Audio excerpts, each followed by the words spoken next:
예, 우리는 현 정권을 좌파 정권이라 부르고 현 정권의 목표가 연방제 통일, 적화 통일을 기획하고 있다고 기도하고 있다고 생각하고 있습니다. 뭐 다들 비슷한 생각이시겠지만 그 근거가 뭐냐? 아까 우리 그 선언문에도 나왔다시피 현 정부는 우리는 현행 헌법에서 자유민주주의에서 자유를 빼는 민주주의로 헌법 개정을 하다가 그게 좌절되니까 우선 교과서에서부터 교과서 발간 지침에서 자유민주주의에서 자유를 전부 빼고 그냥 민주주의로 하도록 했습니다. 그런데 이 민주주의가 자유민주주의지 그게 무슨 차이가 있느냐 생각하시는 분들도 많이 있을 텐데 제가 이 헌법 개정안에서 민주주의, 자유민주주의를 빼고 자유민주주의에서 자유를 빼고 민주주의로 나가는 과정을 간략하게 설명을 드리겠습니다. 불임 사건 때만 해도 이 사람들이 자기네들이 공산주의자라는 것을 얘기하는데 주저하지 않았습니다. 그런데 불임 사건 재판을 받으면서 공산주의라는 말을 하면은 재판에 불력이 작용한다는 걸 알게 됐습니다. 그래서 그 이후에는 공산주의라는 말을 안 쓰고 민중민주주의라는 말을 썼습니다. 북한의 인민민주주의를 인민을 민중으로 바꿔가지고 용어만 바꿔서 민중민주주의를 사용했죠. 그러다가 제가 1985년에 민중민주주의를 주장하는 학생들을 구속 기소해가지고 그게 유죄 판결이 확정되면서 민중민주주의도 인민민주주의와 마찬가지로 이적 인연인 것이 밝혀지게 됐습니다. 그래서 민중민주주의라는 말을 못 쓰게 되니까 그 다음에는 진보적 민주주의라는 말을 썼습니다. 이 진보적 민주주의라는 말도 자기네들이 독창적으로 생각하는 말이 아닙니다. 북한에서 김일성이 자기네 인민민주주의를 진보적 민주주의라고 미화해서 표현함으로써 진보적 민주주의란 말이 나오게 된 거거든요. 그걸 우리나라 통합진보당이 그대로 받아서 진보적 민주주의를 주장했다가 헌법재판소에서 진보적 민주주의는 북한식 사회주의 집제를 지향하는 이념이다. 그래가지고 통진당이 위헌정당으로 해산되게 됐죠. 그러니까 이제 공산주의란 말도 못 쓰고 민중민주주의란 말도 못 쓰고 진보적 민주주의란 말도 못 쓰고 그래서 나온 것이 이제 자유를 뺀 그냥 민주주의입니다. 이 민주주의란 말이 그냥 나온 것이 아니고 북한이 2010년에 노동당 규약을 개정을 하면서 끝나는 거예요. 노동당 규약을 개정하면서 종전에 대남 적화 전략을 민족해방 인민민주주의 혁명 전략에서 민족해방 민주주의 혁명 전략으로 바꿨습니다. 그러니까 북한에서 민주주의는 인민민주주의다. 인민민주주의는 그냥 민주주의다. 이렇게 해서 북한에서 인민민주주의 대신에 민주주의를 쓰니까 이 사람들이 그걸 그대로 받아서 우리 헌법에서도 자유민주주의 대신에 그냥 민주주의로 하면은 이 민주주의는 북한식 민주주의를 인민민주주의를 말하는 거다. 이렇게 해서 이 사람들이 의도가 이 헌법 개정안이나 이 교과서 집필 기준에서 분명히 드러나서 이 사람들이 좌파 정권이 틀림없고 연방제 통일을 노리는 것이 틀림없고 적화 통일을 노리는 것이 틀림없다는 것이 증명이 된 겁니다. 감사합니다.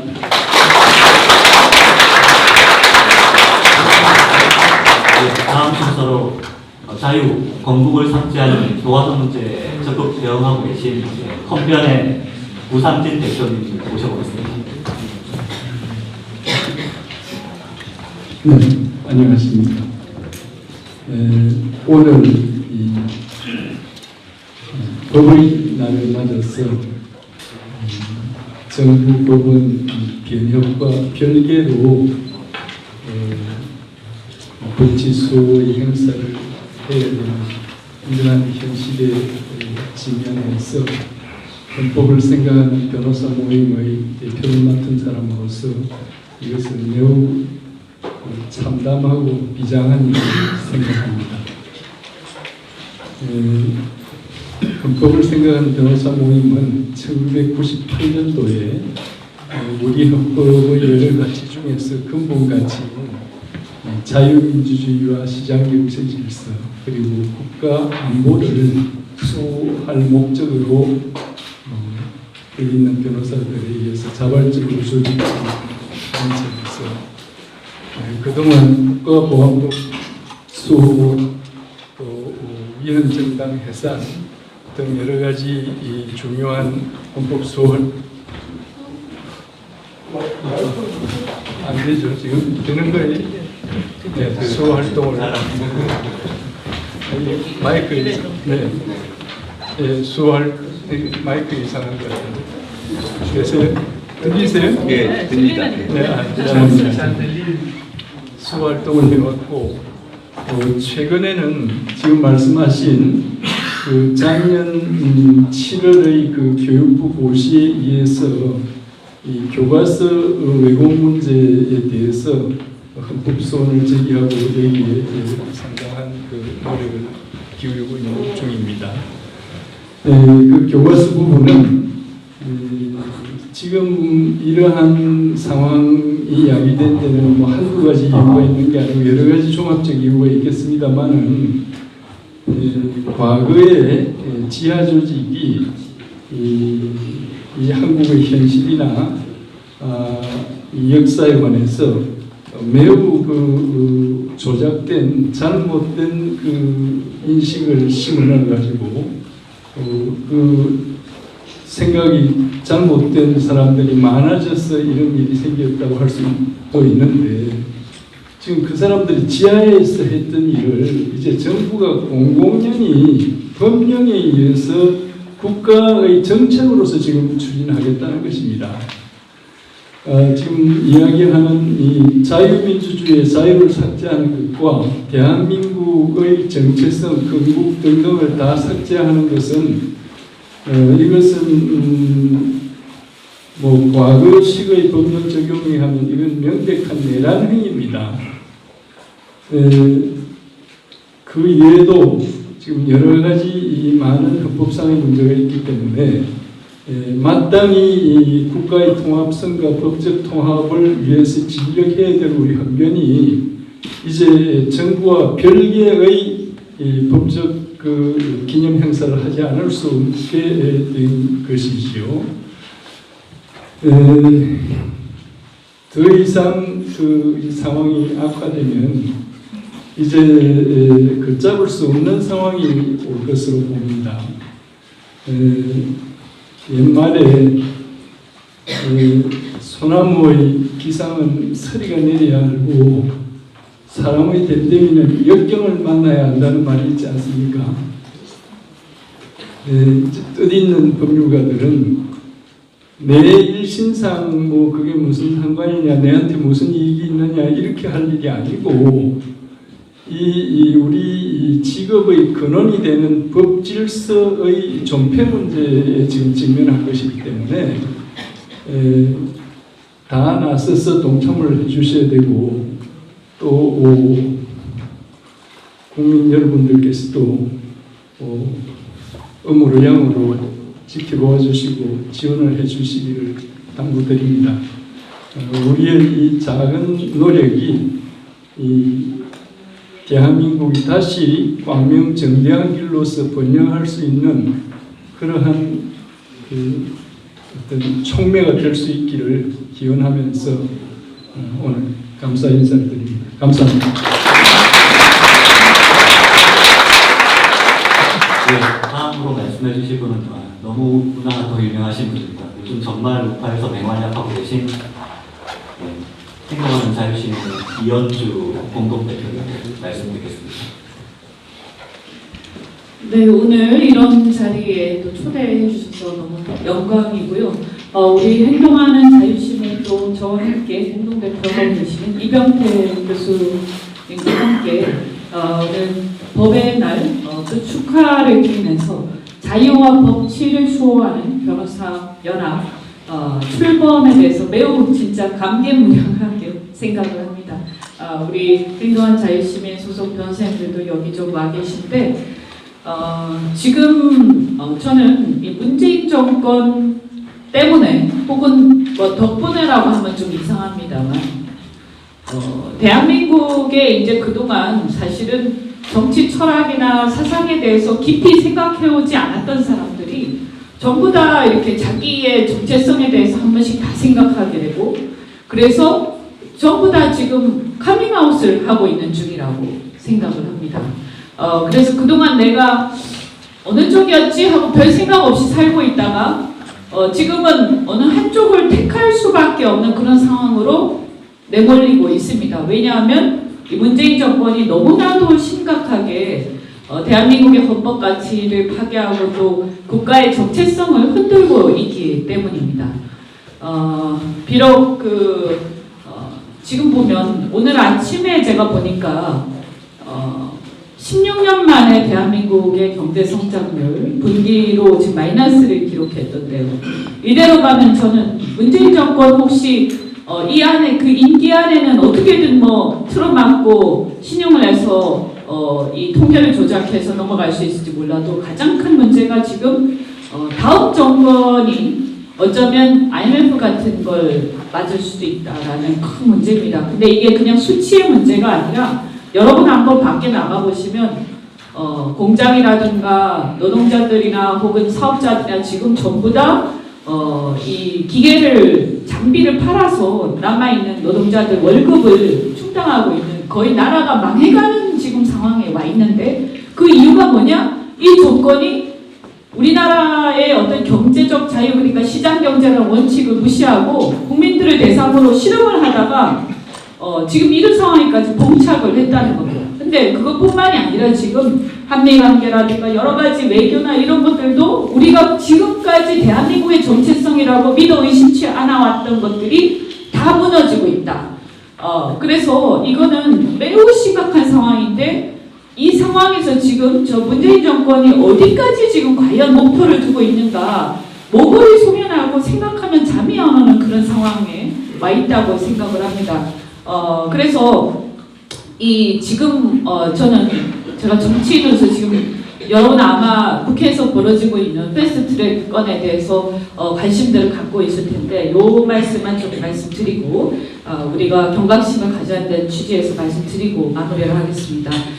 지금 패스트트랙은 사보임이 되면서 사실상 굉장히 막기가 어려운 상황까지 갔습니다. 제가 볼 때는 본회의가 남아있지만 본회의에서 막기 어려울 것이다. 그리고 민주당은 지금 여당이기 때문에 반대하는 사람들을 온갖 수단으로 회의와 협박을 통해서 그 안에서 반대하는 지역구 의원들을 설득을 해낼 거라고 저는 봅니다. 그런데 이게 왜 이렇게 중요하냐? 여러분 이 선거는요 구도입니다. 구도 뭐 프레임인데요. 이 지금 현재의 프레임 뭡니까? 문재인 정권에 열받아 있고 국가 정체성에 대해서 의문을 표시하는 많은 국민들이 지금 있는데 이 국민들이 국회로 보자면 어떻게 나눠져 있느냐? 반문과 친문으로 나눠져 있는 겁니다.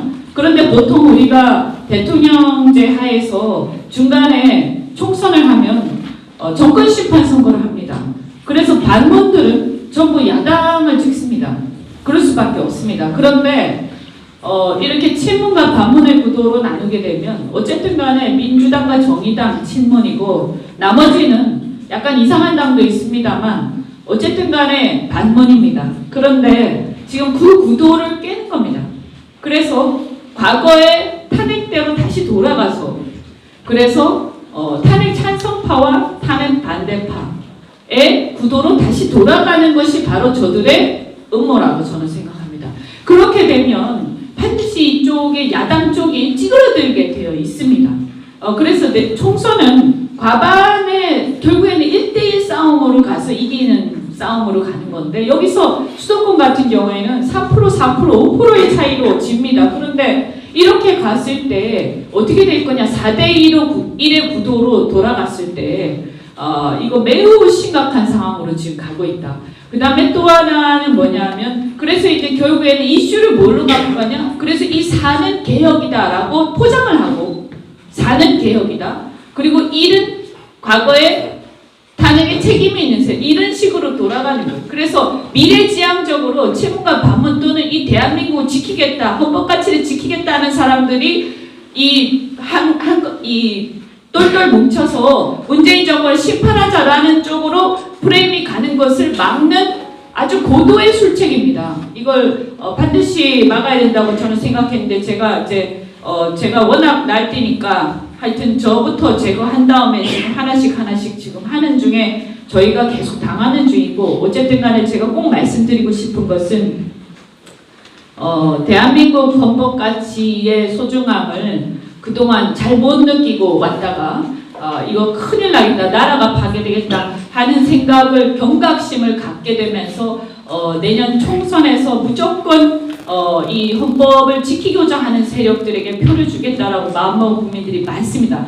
그 부분에서 우리가 규합을 잘 이루어내면 저는 반드시 이길 거라고 생각합니다. 그래서 결국에는 통합과 분열 중에서 어디로 갈 것인가, 그것에 저는 큰 어떤 내년 총선의 결과, 그리고 그 총선 결과에 따라서 대선 결과도 결정되고, 그리고 나라의 운명이 결정되고, 우리의 저같이 국회의원 개개인의 운명이 중요한 게 아니라 나라의 운명을 좌우한다. 이런 면에서 저도 아주 명심을 하고 정치를 하도록 하겠습니다. 고맙습니다.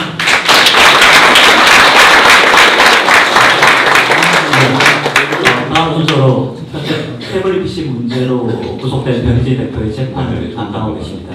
차기환 자변 대표님 말씀드리겠습니다. 네, 안녕하십니까. 지난 탄핵 국면 지금 세월이 많이 좀 시간 지났습니다. 그래서 우선 그 탄핵 국면에 있어서 저와 저희 자변 동료들이 어떤 인식을 했는지부터 말씀을 드리겠습니다. 그 당시에 저와 저희 동료들이 인식한 바로서는 단순히 어떤 정쟁이 아니라 대한민국 체제의 근본을 뒤흔드는 공격이다. 공정사의 어떤 절차를 빌렸지만 대한민국 체제를 근본적으로 공격하는 시발점이 된다고 생각을 했기 때문에 변호사로서 집회에도 참석을 여러 번 하고 탄핵 반대를 많이 외쳐왔습니다.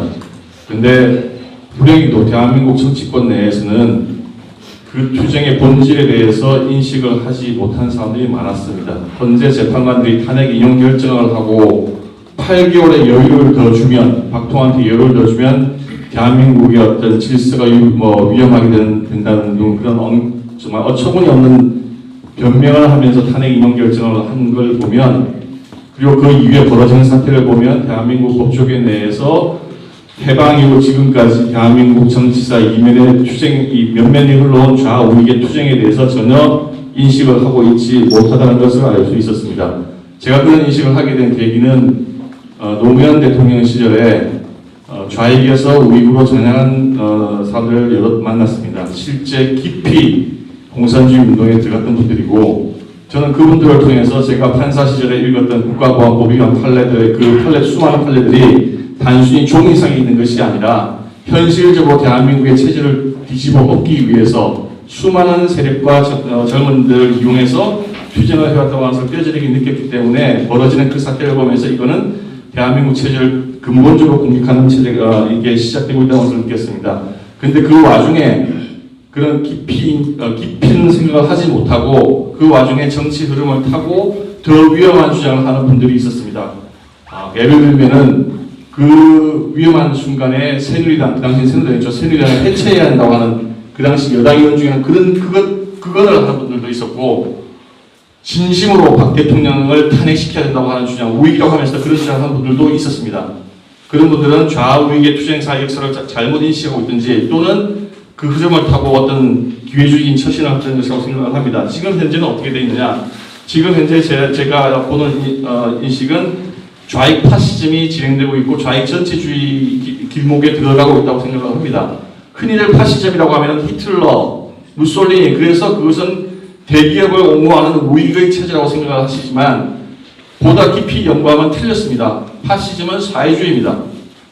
그 나치당의 정식 명칭이 흔히 국가사회주의 독일 노동자의당이라고 하는데 19세기 말 20세기 초에 내셔널은 민족을 의미하는 것이고, 나치즘을 주장했던 히틀러도 독일 민족의 생존 공간을 넓히기 위해서 전쟁을 했다고 하시기 때문에 기본적으로 민족주의입니다. 민족주의에 그 다음에 개인의 사회주의는 국가 시장 경제, 기업의 자유, 경제활동의 자유를 근본적으로 또는 형용화시키면서 정부와 권력이 그걸 쥐고 흔드는 것이 사회주의죠. 그러면 지금 생각해 보십시오. 대한민국에서 극우 세력이 누구입니까? 민족주의를 강조해서 반일 감정을 부추기고 있고, 경제 정책에 있어서 개인의 사회생활권과 경제활동의 자유를 근본적으로 제약하고 있는 정책을 피고 있는 정당이 누구입니까? 어느 정당입니까? 그분은 지금 한국당이 아닙니다. 역사적으로 정치 이론적으로 그걸 근본적으로 살펴봤을 때 극우 정책을 펴고 있는 정당은 민족 감정과 사회주의 정책을 결합하고 있는 더불어민주당 그리고 그것의 정의당 이런 쪽들이 오히려 역사적 정치학적으로 보면 극우 정당에 가까운 이념을 주장하고 있는 겁니다. 그러나 한국의 정치사에 있어서 한국당, 그 전신인 새누리당, 신한국당 모두 다 그 정당을 이끌어왔던 정치 지도자들이 이런 정치 이념에 대해서 무지하거나 관심이 없거나 그래서 일방적으로 밀려왔습니다. 그래서 지금 보면은 흔히 지금 우리가 우익정당이라고 생각하는 한국당 내에서도 최저임금의 문제점에 대해서 이론적으로 근본적으로 지적한 사람이 없었고 상속세를 통해서 기업 2대, 3대 이어갈 수 없는 상속세제를 만들어가지고 정부가 기업을 사실상 수탈할 수 있는 제도에 대해서 근본적으로 문제를 제기하는 정치의 인사들이 한 명도 없습니다. 한국 사회는 근본적으로 지금 좌편향이 너무 지나쳐 있어서 세계적인 기준에 보면 중도가 우익에 있는 사람들이 저들의 용어에 의하면 극우로 몰릴 상황이 됐습니다.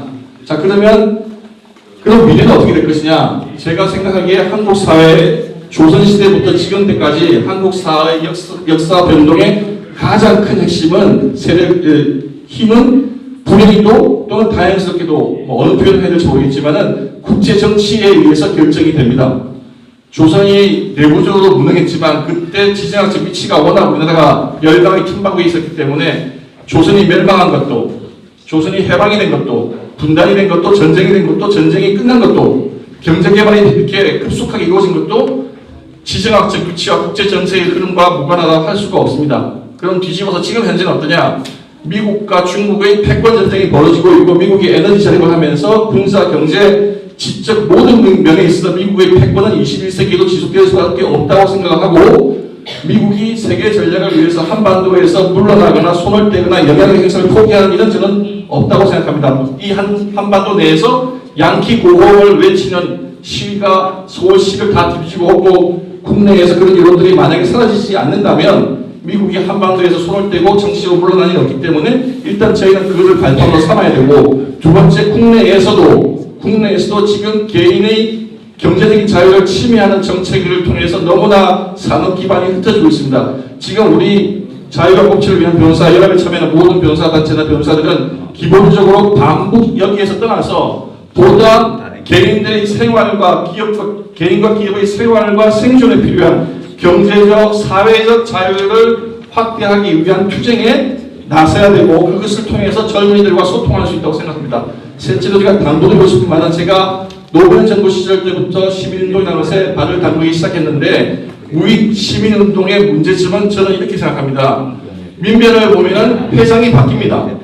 젊은 회원들을 충원을 하면서 한 2기 회장을 하면은 회장이 바뀌고 해서 계속 젊은이들을 충원해 나가고 있습니다. 그런데 제가 자유주의 연대단지 모임을 했을 때 그 회장을 했던 분들이 시민운동을 한다고 하면서 그걸 가지고 국회에 나가고 난 다음에 그 조직을 돌보지가 않아요. 그냥 입신을 위한 도구로 끝나버리고 그 단체가 계속해서 회원을 충원을 하고 회장을 바꾸고 하면서 성장하는 모습을 본 적이 없습니다. 우리 시민 단체들 중에서는. 그래서 제가 당부드리고 싶은 말은 우리가 국가위기사에서 다 어떤 개인적인 욕심이라든지 이런 걸 다 내려놓고 젊은이들을 많이 받아들이고 젊은 사람들한테 무대를 세워주고 그렇게 해서 전체적으로 함께 가는 애국 자유민주진영의 어떤 큰 흐름을 만들었으면 좋겠습니다. 감사합니다.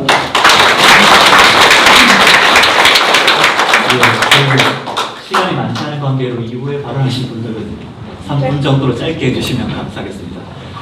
다음으로 지금 4대강 보호 저지를 위해 맹활약하고 계시는 행동하는 자유시민의 홍세욱 변호사님, 청년 변호사님으로 한 말씀 부탁드리겠습니다.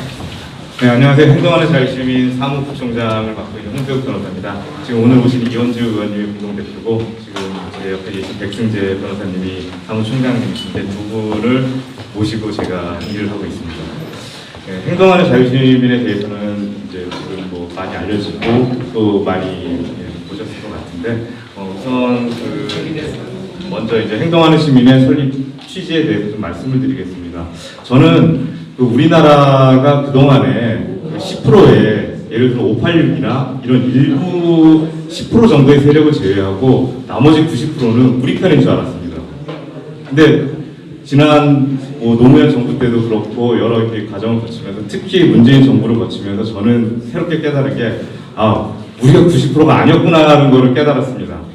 우리도 10%였고 저들도 10%였고 그것이 양 10% 좌와 우죠. 어떻게 보면 좌파와 우파 이 10%의 세력들이 80%를 놓고 벌이는 전쟁이었구나라는 생각을 했었고 지금 벌어지는 앞에서 이제 최규환 변호사님도 말씀하셨는데 이런 사태들이 결국에 우파 세력이 좌파한테 진 것으로 생각을 합니다. 그래서 지금은 좌파 세력이 7 내지 8까지 아마 우리 사회, 국가를 차지하지 않았을까라는 생각이 들고 그거는 이미 그 참여연대 내지는 뭐 민변, 우리 법조인들이니까 민변이겠죠. 민변 같은 세력들이 30년 동안 싸워서 이뤄낸 성과라고 생각합니다. 그래서 저는 지금 우리 그 행동하는 자유시민의 출범의 이유죠. 출범의 취지 중에 하나가 바로 그것이라고 생각합니다. 그냥 아까 차 변호사님이 말씀하신 것처럼 입신의 수단으로 순식간에 그냥 만들었다가 순식간에 사라지고 그런 단체가 아니라 참여연대나 우파의 참여연대죠. 그리고 우파의 민변 같은 조직이 있어서 앞으로 우리도 30년을 싸워야 된다고 생각합니다. 행동하는 자유시민은 우파의 참여연대를 목적으로 설립이 된 단체고 그리고 또 이제 우리 자유와 법치를 위한 변호사연합 이거는 우파의 민변과 같은 단체라고 생각을 합니다. 앞으로 30년보다 짧아야겠죠. 물론 30년을 이렇게 싸울 수는 없다고 생각을 합니다. 앞으로 30년을 저희 행동하는 자유시민은 우파의 참여연대와 같은 조직이 되기 위해서 그런 역할을 하기 위해서 열심히 노력할 것이고 또 참 그 행동하는 자유시민에 소속한 저희 변호사들은 그 법률지원센터라고 있습니다. 그 소속한 변호사들은 이 자유와 법치를 위한 변호사연합에 참여해서 그런 우파의 승리를 위해서 30년 전쟁의 승리를 위해서 끝까지 싸우도록 하겠습니다. 감사합니다. 이어서 정말 요즘 맹활약업 하고 계시는 행동하는 자유시민의 백승재 사무총장님 말씀드리겠습니다. 저한테 기회를 주셔서 감사합니다. 좀 전에 그 홍세욱 변호사께서 총장께서 말씀하신 것처럼 지금 현재 우리나라 그 행동하는 자유시민의 그 설립 취지가 그렇습니다. 어떻게 보면 우파에 참여했는데 그런 부분뿐만 아니라 저희들이 가만히 있을 수 없어서 사실 일어난 겁니다. 아시겠습니다만 그 문재인 정권이 들어선 이후에 많은 주사파 종북 그런 사람들이 다 사실상 커밍아웃을 했습니다. 그 사람들이 정권을 잡은 이후에 얼마만큼 우리나라가 지금 굉장히 심각하게 몰락하고 있는지를 제가 목도할 수 있지 않습니까? 전 세계 경제적으로도 한 번도 경험해보지 않았고 그 다음에 실패했던 것이 확인이 됐었던 소득주도 성장으로 인해서 수많은 소상공인 그 다음에 영세상공인들이 영세사업자들이 실질적으로 그것 때문에 굉장히 자살에 이르기도 하고 몰락하고 있습니다. 오히려 그 사람들이 얘기했었던 것 이상으로 빈민필 입구에 소득 양극화는 심해졌고요. 그 다음에 얼마만큼의 많은 자유가 침해돼 가고 있습니까? 얼마 전에 대자보를 붙였었던 대학생들이 만우절날 그렇게 했었다고 해가지고 전국의 경찰력이 다 동원이 돼서 정말 지문감식에 이 사람들이 흉악범입니까? 지문감식에다가 CCTV를 통한 차적조회 그리고 나서 저기 강원도 횡성에서 서울까지 와가지고 영장도 없이 들어와서 가택 침입하면서 소환하려고 했었던 그런 사실을 보면서 얼마만큼 국민들의 이 자유, 언론의 표현의 자유를 침해하려고 했는지 드루킹, 김경수 아시지 않습니까? 그들은 집권 자체가 이미 불입니다. 실질적으로 민주주의를 처참하게 파괴시켜놓고 그 다음에 선거제도의 가장 핵심이 될 수 있는 국민들의 여론을 호도시키고 왜곡시켰습니다. 게다가 또 그거에 대해서 올바른 판단을 내리셨었던 성창호 판사님을 판결을 내린 이후에 기소를 하고 말았습니다. 그럼 과연 이런 걸 보면서 국민의 이익과 국민들이 얘기할 수 있는 어떤 표현의 자유, 그 다음에 자신의 재산권과 이런 것들을 지킬 수 있는 자유, 그 다음에 사유재산이 뿐만 아니라 이 사법권을 독립을 통해 가지고 어디서든 정의로운 판단을 받을 수 있다라는 그에 대한 믿음, 신뢰 이 모든 것들이 다 무너지고 말았습니다. 결국은 그들은 정말로 운동권입니다. 절대로 민주화 투사가 될 수 없습니다. 진짜 민주화는요, 국민이 주인이 되는 겁니다. 근데 과연 우리가 지금 주인 취급받고 있습니까? 주인이 이렇게 자기가 한 말 한마디에 그렇게 재갈이 물리고, 저 같은 경우도 그렇습니다. 탄압받고 있었습니다. 제가 사실은 저 큰 회사 글로벌펌에 있었습니다만 결국은 제가 그 김태우 수사관을, 그 다음에 신재민을 공익제보자로 보호하자고 그 국회 정론관에서 발표했다는 이유로 저는 사실상 그것 때문에 해직당한 겁니다. 그 밖에 많은 일들이, 그런 일이 벌어졌었습니다. 심지어는 저희 지금 우리가 같이 하고 있었던 이 상무 사장도 얼마 전에 막 돈을 들고 있습니다. 아무것도 아닌데 그런 식으로 탄압하는 것들이 눈에 보이고 있습니다. 이게 우리가 주인이 되는 세상입니까? 이건 아닙니다. 그래서 저희들은요, 일어서야 됩니다. 가만히 있으면 다음이 내 차례가 됩니다. 다음이 내 차례가 돼서 정말 끽소리도 못 내고 그렇게 처참하게 몰락하고 있는 그런 상황이 아니라, 지금이라도 함께 같은 생각을 모이신 분들이 모이셔서 행동하면서 다시 우리나라에 갖고 있는 그 자유와 법치, 이와 같은 헌법적 가치를 수호해가면서 정말 이 4대 열강 이 틈바구니 속에서도 우리가 삐끗하면 무너질 수 있는데, 저희의 독립과 생존을 위해서라도 열심히 저희들이 이 그 자유민주주의, 자유시장 경제주의, 그 다음에 우리가 갖고 있는 그 헌법적 질서를 수호하기 위해서 모인 겁니다. 그래서 아까 말씀하셨던 우리 그 변호사연합에서 많은 변호사들이 그거에 대해 앞장설 거고, 그 다음에 용기를 내시는 모습들을 보면 많은 시민들도, 그 다음에 국민들도 함께 동참하리라고 생각합니다. 그걸 통해서 정말 침몰해가고 있는 이 대한민국도 다시 저희들이 바로 세워야 됩니다. 예, 그걸 위해서 저희들이 이렇게 모였고 또 싸우고 투쟁할 겁니다. 예, 그만 마치겠습니다. 다음 순서로 현재 그 김태우 수사관 변호를 담당하고 계신 자변의 김기수 대표님 말씀드리겠습니다. 저는 그냥 뭐 크게 말씀드릴 건 없고요. 앞에 말씀하신 분들하고 같은 느낌이고, 사실은 굉장히 좀 슬프고 또 두렵고 또 굉장히 기쁘고 그런 여러 가지 복합적인 감정입니다. 뭉치면 살고 흩어지면 죽는다, 이 생각으로 우리 변호사 연합의 일원으로서 제가 열심히 하겠습니다. 이상 마치겠습니다. 오피스 원국에 쓰고 계시는 바른사회 시민회의 박인환 대표님. 저도 시간 관계상 저는 문재인 정권의 사법 운영 과정에서 소위 인권과 진보를 표방하면서 출범한 문재인 정권이 그렇게 반인도적이고 휴머니즘을 위반하는 비인간적인 사법 운영에 대해서만 몇 가지 말씀드리겠습니다. 우선 진보를 내세우고 있지만은 우리 동아시아, 보수적인 동아시아나 민주주의 시발국이라고 할 수 있는 미국에서조차 아직 경험해보지 못했던 여성 대통령, 그나마 그것도 혼자 사는 독신의 여성 대통령을 여러분 아시다시피 탄핵 국면에 가짜뉴스로 인신 모욕적인 표현을 해서 저렇게까지 감옥에다가 집어넣고 만 2년이 지나는 동안도 아직까지 풀어주지 않으면서 어떻게 여성 인권이나 페미니즘이나 진보를 이야기할 수 있습니까?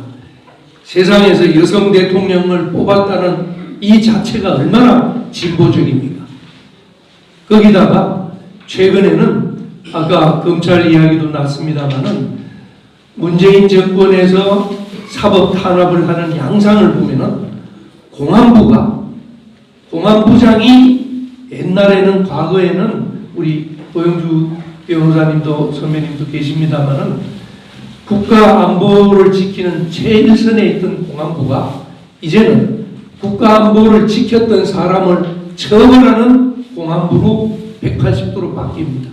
단적인 예로 공안부장이 과거 학생권 운동권 출신을 공안부장으로 앉혀놓고, 아까 영상에도 나왔습니다마는 공안부장이 투신 자살한 사건도 후배 공안부장이 선배 공안부장을 얼마나 망신을 줬으면 투신 자살까지 이르게 합니다. 또 잔혹한 사례로는 우리 전두환 대통령도 들지 않을 수가 없습니다. 90이 다 된 노인을 저 광주지방법원까지 별것도 아닌 명예훼손죄로 광주지방법원에 우리 형사소송법의 기본 원칙은 피고인의 주거지가 제일 관할 겁니다. 그러면 당연히 사건을 서울로 이송해 줘야 됨에도 불구하고 굳이 광주까지 와서 그렇게 먼데 90 노인을 전직 대통령을 재판을 장기간 끌고 가겠다는 것은 인권을 이야기하는 문재인 정권으로서는 있을 수 없는 이야기죠. 거기다가 뭐 또 한 가지만 더 예를 들면은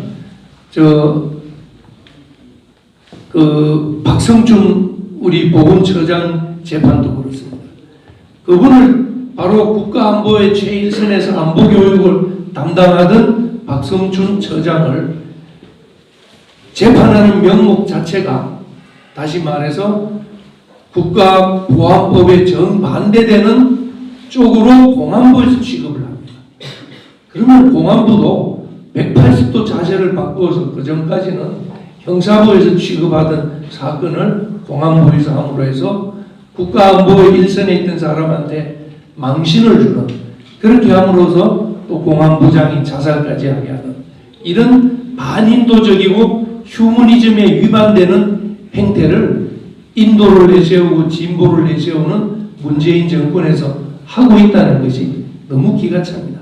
마지막으로 우리 법치수호센터가 출범을 했으니까 우리 김명수 대법원장을 꼭 고발 조치를 했으면 좋은 사건이 엊그제 생겼지요.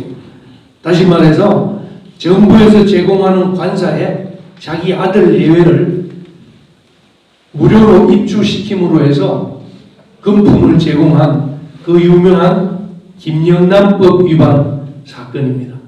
부정한 금품을 자기 아들, 딸에게 제공했다는 이유로 우리 법치수호센터에서 대법원장을 한번 제1호 사건으로 고발 조치를 해보면 어떨지 과감히 한번 제안을 해보겠습니다.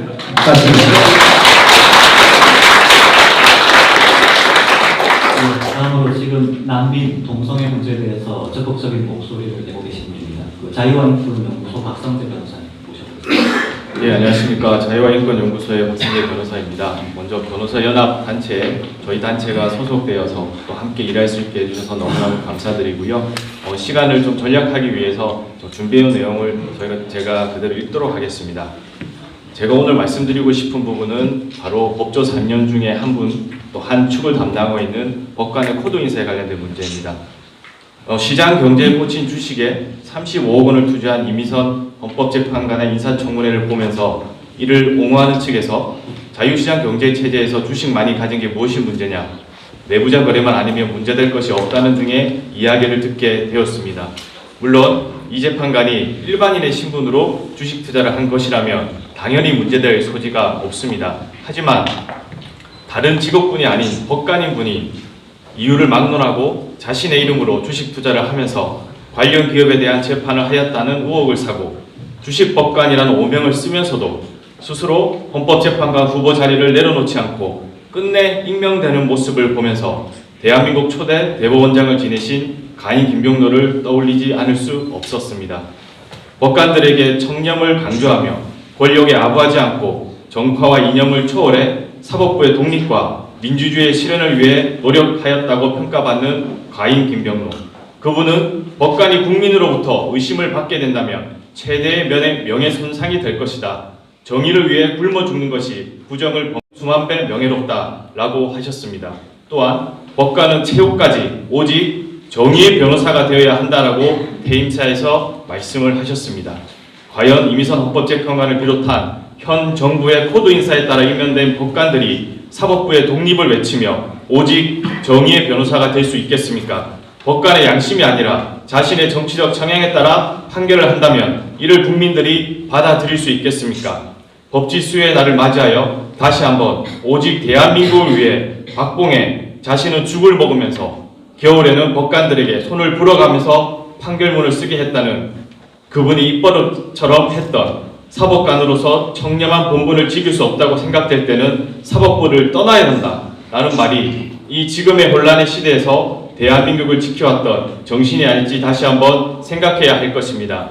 저희 자유와 인권 연구소는 현 시점이 어떤 시점이라고 판단되냐면 과연 대한민국이 자유의 길로 갈 것인가 아니면 노예의 길로 갈 것인가 그 선택의 순간에 있다고 생각합니다. 아무쪼록 변호사연합의 출범을 진심으로 축하드리며 저희 자유와 인권 연구소에서도 최선을 다해서 헌신하도록 하겠습니다. 감사드립니다.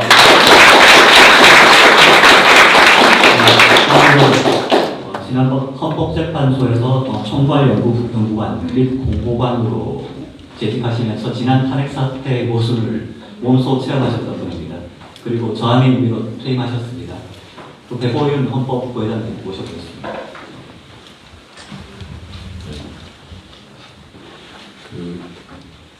저는 지난 작년 1월 29일에 조선일보 최고식 기자 만난 사람 거기에 탄핵 관련 인터뷰를 한 적이 있습니다. 그때 그 기사에 대한 댓글이 한 200여 개 달렸습니다. 그 부분을 이제 낱낱이 읽어서 우리 국민들 어떻게 생각하느냐를 접하게 됐는데 그 대부분의 말씀이 만시지탄이라는 말씀을 하시고 아니 이게 대부분 가까이 그리고 그 당시에 양심 선언을 하고 하지 그러냐 그런 말씀을 하셨습니다. 사실 법적인으로서 그것은 뭐 정도는 저는 아니라고 생각을 했습니다. 근데 제가 이 시점에서 다시 한번 생각했던 건 오늘 출범하기 전에 제가 당시에 공보관으로서 공직자로서 근무하면서 탄핵 사건과 관련해서 모든 이 사태의 연유가 된 원인이라고 정부 평가를 하고 있습니다. 그런 관점에서 제가 오늘 말씀드리는 것은 뭐 주장이나 성토를 아니고 제 자신에 대한 그 참회와 반성의 말씀을 드리고자 합니다. 먼저 여러분들이 잘 아시겠지만 국회에서 탄핵 소추는 제기한 이유는 자료는 최순실 등에 대한 공소장과 언론 기사가 그게 다였습니다. 그 공소장에는 한 구절 대통령 박근혜와 공모하여 그 문구를 가지고 탄핵 소추를 했습니다. 국회의원 234분이 탄핵 소추를 동의한 것이죠.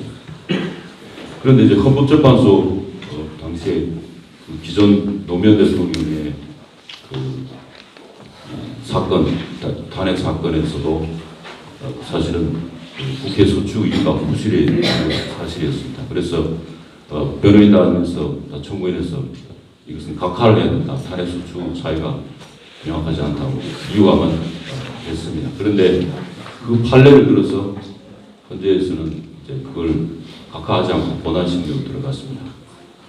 그 국면에서 제가 지금 생각을 그렇게 보니 공소장 그것도 본인에 대한 것도 아니고 공모하여라는 그 한 문구를 가지고 소추하는 것은 소추 사유에 합당하지 않다고 해서 마땅히 각하로 해서 국회에 돌려보냈어야 마땅하지 않는.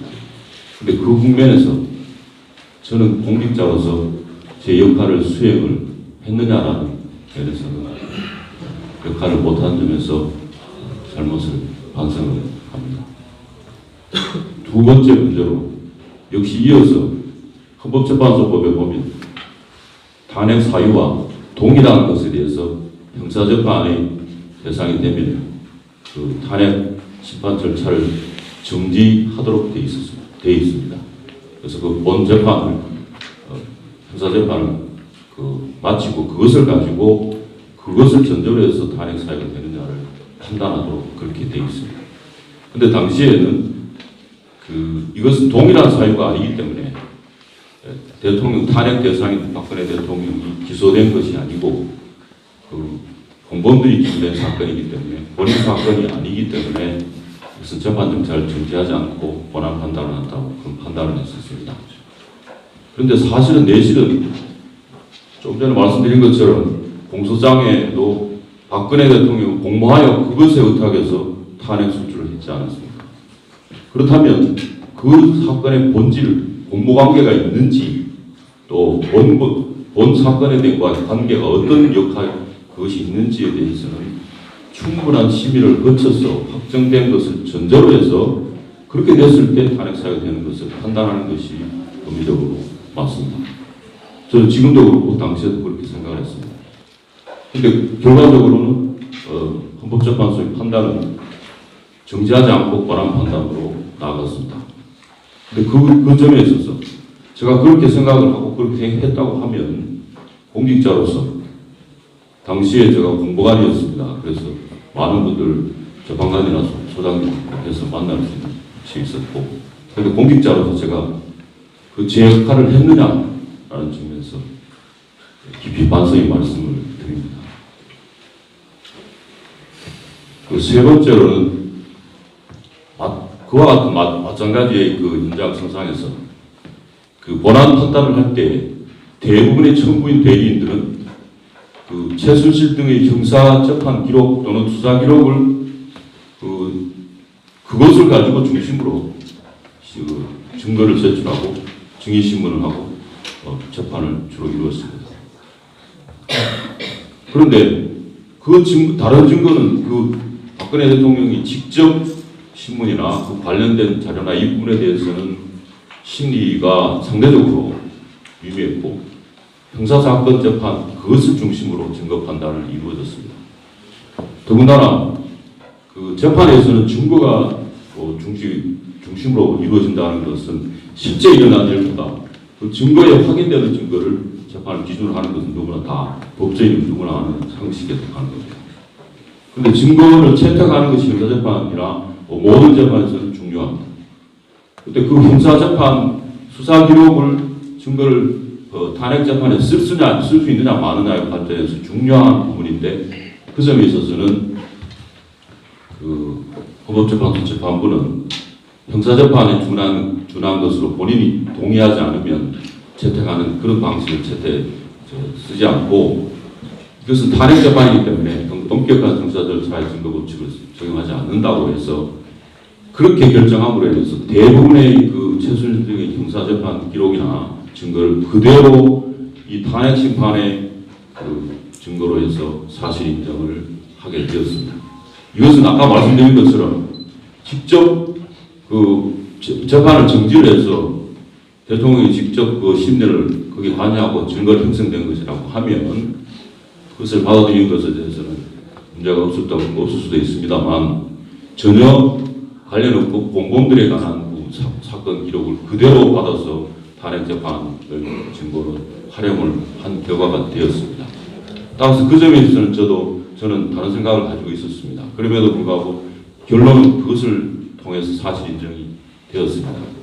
그 점에 대해서 정말 지금 생각을 돌이켜 생각해 보니까 마찬가지로 그 부분에 있어서 제가 공직자로서 제 역할을 수행하지 못한 부분에 대해서 깊이 반성하고 참여하며 죄송한 말씀을 올립니다. 그 탄핵 재판은 사실 제가 이론적으로 헌법 이론적으로 그 내각제의 불신임 제도가 아닙니다. 이게 명백한 본질적인 차이인데요. 대통령제는 국민이 직접 선출해서 신임을 받으면 임기 동안은 그게 보장이 되는 것입니다. 그래서 소신껏 일하게 하는 지금까지 우리 1987년 개정헌법 그 이전의 헌법의 대통령제를 근간으로 하는 그런 게 계속 헌정 70년이 계속 그렇게 이루어졌습니다. 초기에는 내각제를 국하면 그렇게 있었습니다. 그래서 내각제에는 탄핵 제도가 없습니다. 수상에서 불신임 제도가 있습니다. 본입니다. 정치적으로 하죠.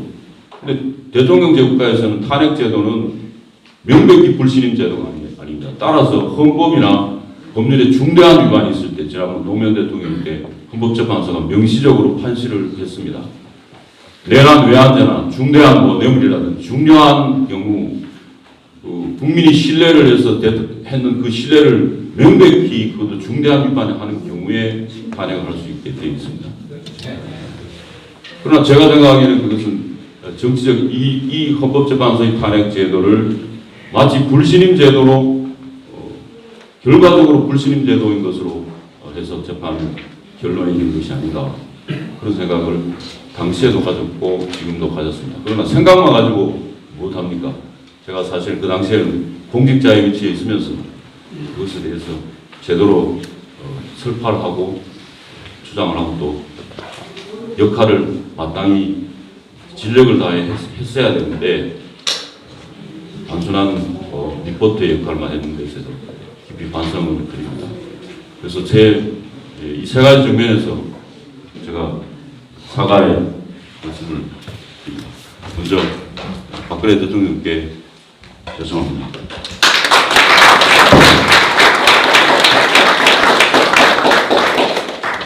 국민 여러분, 송구합니다.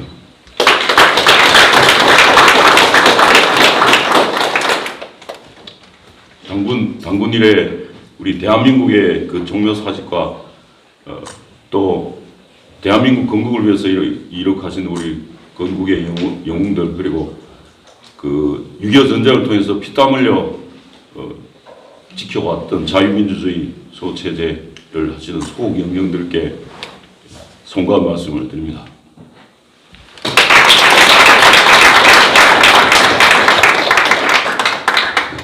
예, 배고현 변호사님께서 오늘 정말 놀랍고 용기 있는 말씀을 해주셨습니다. 오늘 말씀은 제가 볼 땐 정말 중요한 역사의 기록으로 남으리라 확신합니다. 여기 계신 그 유튜버 분들께서도 이 말씀 정말 중요한 말씀이거든요. 따로 편집하셔서 널리 좀 전파해 주시면 감사하겠습니다. 예, 다음으로 지금 한변 청년위원장으로 각종 이슈에서 맹활약하고 있는 박주현 변호사님 말씀 듣겠습니다. 네, 안녕하세요. 박정현입니다. 배우현 변호사님께서 탄핵 관련 얘기를 말씀하셔가지고 갑자기 생각이 나서 저는 이전에 이제 청와대 특별검찰관실 감찰 담당관으로 일을 했습니다. 그때 이제 박근혜 대통령에 대한 경찰 활동을 했는데요. 친척과 채측권에 대한 감찰 활동을 하면서 참 결백증이 있는 분이시지 않나 이런 생각을 했습니다. 그런 분에 대해서 탄핵이 이루어지는 것을 보면서 참 이해가 안 됐습니다. 지금 그런 권한도 없지만 지금 이 한국 사회를 보면서 이루어지는 그냥 간단한 현상들만 봐도 이 현재 문재인 정권 하에서 이루어지는 부패와 비리들이 얼마나 심각한지 알 수 있습니다. 그런 박근혜 대통령에 대해서 탄핵이 이루어졌다면 과연 그럼 이 문재인 대통령과 그 주변 사람들에 대해서는 과연 어떠한 처벌을 해야 될 것인지 어떠한 책임을 물어야 할 것인지에 대해서는 솔직히 답이 안 나옵니다. 예, 이 간단한 소개를 마치고요. 제가 오늘 두 가지 하고 싶은 말이 있었습니다. 하나는 이제 우파에서 싸우는 사람은 무척 외롭습니다. 무척 외롭고 도와주는 사람이 없습니다. 제가 이제 국회 부의장실에 있으면서 이제 문재인에 대해서 그때 이제 대선 국면에서 문제가 있다는 것을 보고 솔직히 혼자 봤습니다. 무서워서 그리고 두려워서 선뜻 나서지를 못하더라고요, 사람들이.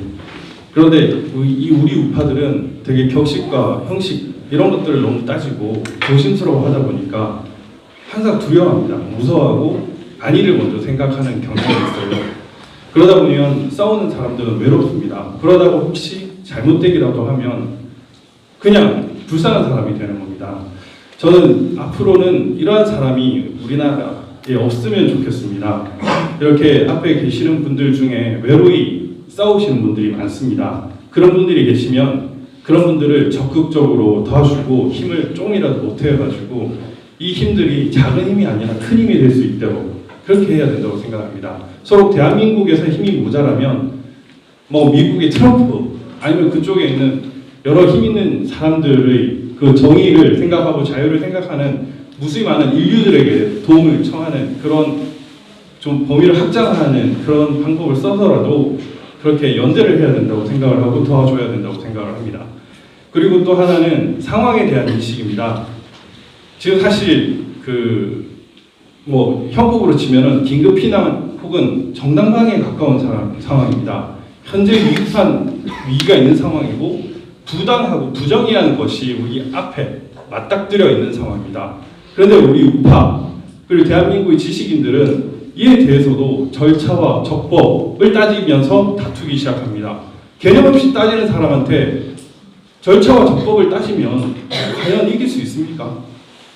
의전을 따지고 저는 이게 정말 답답합니다.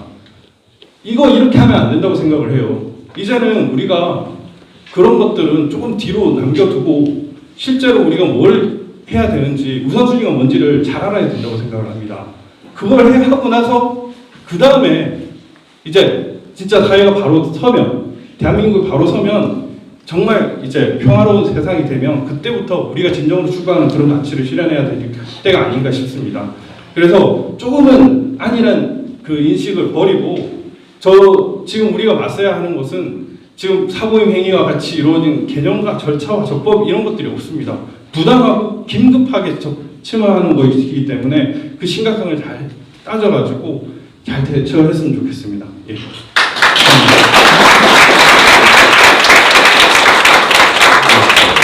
다음으로 현재 극심한 인권 탄압을 당하고 계신 전두환 전 대통령 명예훼손 사건을 담당하고 계신 분입니다.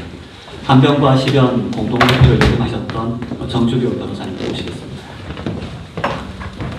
네, 저에게 바른 기회를 주셔서 감사합니다.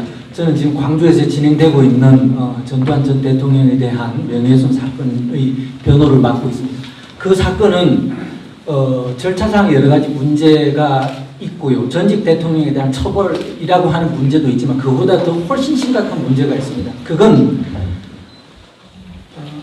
5.18 헬기 사격에 대해서 이번 국방부 진상조사위원회 보고서에서 그 의미를 이렇게 이야기하고 있습니다. 대한민국 국군이 광주 시민을 적으로 돌리고 양민을 학살한 증거다. 이렇게 규명하고 있습니다. 그 재판은 우리 역사를 거짓으로 쓰려고 하는 그런 재판입니다.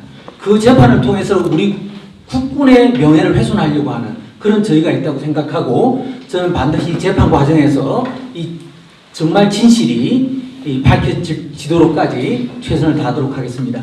오늘 저는 이 자유복지를 위한 변호사연합에 참여하면서 한편으로는 참담한 심정으로 참석을 했습니다만은 여러 단체 대표님들의 말씀을 들으면서 정말 공감을 하고요. 다시는 여기서 더 이상 물러설 수는 없다. 이런 각오를 다집니다. 저는 2005년 노무현 정권 당시에 시민과 함께하는 변호사들 단체를 창립해서 활동을 했습니다. 제가 그때 우리가 창립 선언문에 이야기한 내용이 개혁, 민중, 민족이라는 이름 아래 평등주의가 만연하고 있고 시민의 자유와 법치주의가 위협을 받고 있고 자유민주주의 시장 경제 질서의 근간이 흔들린다 이렇게 비판을 했는데요. 실제로 우리 그 당시에 시변이 주장했던 내용을 보면 최고법원의 코드 인사, 사법부 내 사적단체의 위험성, 광우병 촛불 집회, 지상파 방송의 편파 선동 방송, 또 반기업 시장 정서의 확산, 민노총의 법질서 유린 이런 내용을 고발했습니다. 지금 보면 꼭 데자뷰 같은 그런 생각이 듭니다. 그런데 현재 지금 진행되고 있는 헌법 파괴는 2005년도 노무현 정부 때의 그때 파괴와는 비교할 수 없을 정도로 그 폐해가 심각하다고 봅니다. 오늘 신문에도 보니까 법무부 요직을 대통령이 속한 그 특정 단체 요원들로서 가득 채우고 있습니다. 그럼에도 불구하고 국민적 비판에 대해서 전혀 눈도 하나 깜짝하지 않습니다. 전직 대통령, 전직 대법관을 찾아가서 카메라를 들이대고 과거에 당신이 했던 재판에 대해서 캐물었습니다. 저는 그 장면을 보면서 중국의 문화혁명 당시에 어린 홍위병들이 시식인을 불러냈어. 목에다가 간판을 세워가지고 길거리에 끌고 다니는 그 만행이 떠올랐습니다. 이런 일이 지금 이 사회 전체에서 벌어지고 있습니다. 오늘 우리 변호사연합에 참여한 여러 단체들은 추구하는 활동의 목표가 조금씩은 다를 수 있습니다만은 자유와 법치라고 하는 헌법의 가장 기본적인 질서에 대해서는 조금도 다름이 없습니다. 오늘 아까 청년 변호사님 말씀에 우파 활동을 하면 외롭다 이렇게 말씀을 하셨습니다. 정말 그렇습니다. 저도 똑같이 그런 느낌을 가졌습니다. 이제 자유와 법치를 이야기하는, 자유와 법치를 주장하는 어떤 분이 있더라도 그분이 더 이상 외롭지 않도록 우리가 그 옆에 서야 할 것이라고 생각을 합니다. 그리고 오늘 우리 같은 뜻을 가진 사람이 모였으니까 이제 서로 격려를 하고 서로 도움을 나누고 그리고 자유와 법치가 수립되는 그날까지 용기를 잃지 않도록 끝까지 함께 가기를 건의드립니다.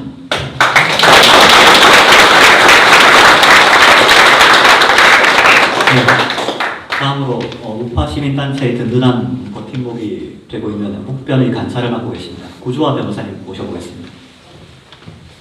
네, 안녕하십니까. 구주화 변호사입니다. 요즘은 아침에 눈을 뜨는 것이 두렵습니다. 오늘은 또 어떤 뉴스와 어떤 일들이 나올지 두렵기 때문입니다. 그리고 그러한 두려움은 여지없이 현실이 되어 돌아옵니다. 오늘 아침에도 마이너스 경제 성장률이라는 그런 충격적인 뉴스를 보고 왔습니다. 오늘은 법의 날입니다. 우리의 부모와 선배들이 피땀 흘려 이룩해놓은 민주주의와 법치는 무너지고 있고 국민의 생명과 재산을 최우선적으로 지켜야 할 국가의 의무는 찾아보기가 어렵습니다. 일례로 현재 북한에 억류되어 있는 우리나라 국민들 그 생사조차 확인할 수 없는 상황인데 우리 정부는 이들이 가족의 품으로 돌아올 수 있는 적절한 조치와 송환 요청을 북한에 하고 있는 것인지 그리고 리비아에 납치되어 있는 한국인의 구출을 위해서 어떤 노력을 하고 있는지 알 수가 없습니다. 혹여 국민들에게 알려질까 두려워 쉬쉬하고 있는 것은 아닌지 의심마저 들고 있습니다. 대한민국은 현재 경제, 안보, 교육, 문화, 언론 등 사회 모든 면에서 후퇴하고 있고 민주주의와 법치주의의 근간은 뿌리까지 흔들리고 있습니다. 그토록 중요시하던 외교 분야에서도 역시 구겨지고 뒤집어진 태극기, 외국명 오기, 언어 혼동 등의 외교 결례, 국제 왕따, 불통 외교로 인하여 세계 경제 대국의 국격은 끝없이 추락하고 있고 대한민국의 최대 과제인 북한의 완전한 비핵화는 앞이 보이질 않고 있습니다. 강한 나라를 세우는 것은 수십 년이 걸리는 일이지만 무너지는 것은 한순간입니다. 하지만 그러한 가운데에서도 대한민국을 사랑하고 자유민주주의를 사랑하는 수많은 정치인들과 시민단체들, 국민들 그리고 뜻있는 여기 모여있는 동료 법조인들을 보면 감동이 되고 제 자신이 부끄러워집니다. 아직 우리나라가 앞으로 나아갈 수 있는 즉 진정으로 진보할 수 있다는 희망을 보게 됩니다.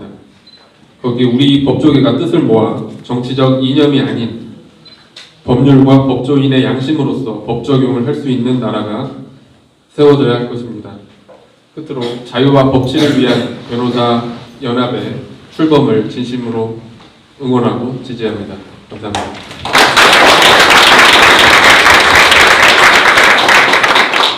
마지막으로 우파 기독교 운동에 매진하고 계신 분입니다. 한변 사무차장이기도 하시고 오늘 행사 준비에도 큰 역할 하신 분입니다. 정선미 변호사님 모시겠습니다. 안녕하세요. 정선미 변호사입니다. 저희 조부모님하고 아버지는 평양에서 피난을 오셨습니다. 그 당시에 너무 먹을 게 없어서 감자나 옥수수를 먹으면 다행이고 아니면 옥수수대가 다니까 그걸 씹어 드시든지 진짜 먹을 게 없으면 나무 껍질을 벗겨서 나무 속을 드셨다고 들었습니다. 근데 정말 진짜 기적이 일어나서 우리나라는 한강의 기적을 이룩했습니다. 그런데 저는 지금 듣고 있는 소리는 오로지 비명하고 한탄밖에 없습니다. 제가 최저임금법하고 근로기준법 때문에 청구인들한테 연락을 드리거나 연락을 받게 되면 제발 좋은데 여행 가는 건 바라지도 않으니까 먹는 것만 걱정 안 할 수 있게 도와달라고 말씀을 하십니다. 한 분은 PC방 운영하셨는데 최저임금이 너무 올라서 문을 닫고 지금 막노동을 하십니다.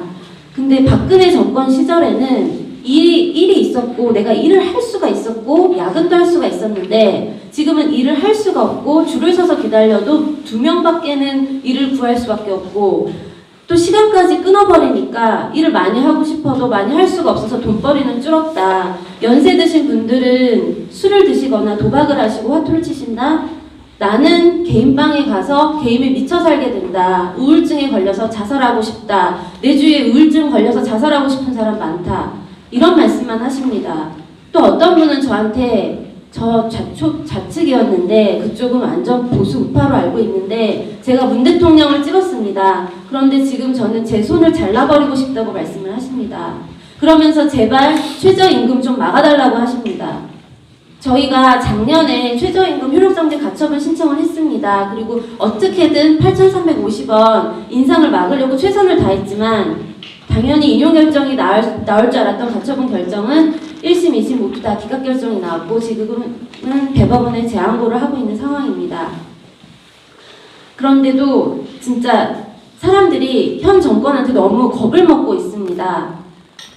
자꾸 말씀을 안 하시려고 해서 이제는 아예 미리 말씀을 드립니다. 얼마나 많은 분들이 청구인으로 동참하고 계시고 얼마나 많은 분들이 사연을 말씀해 주셨습니다라고 미리 말씀을 드리면 조금 안심을 하시고 사연을 말씀을 해주십니다.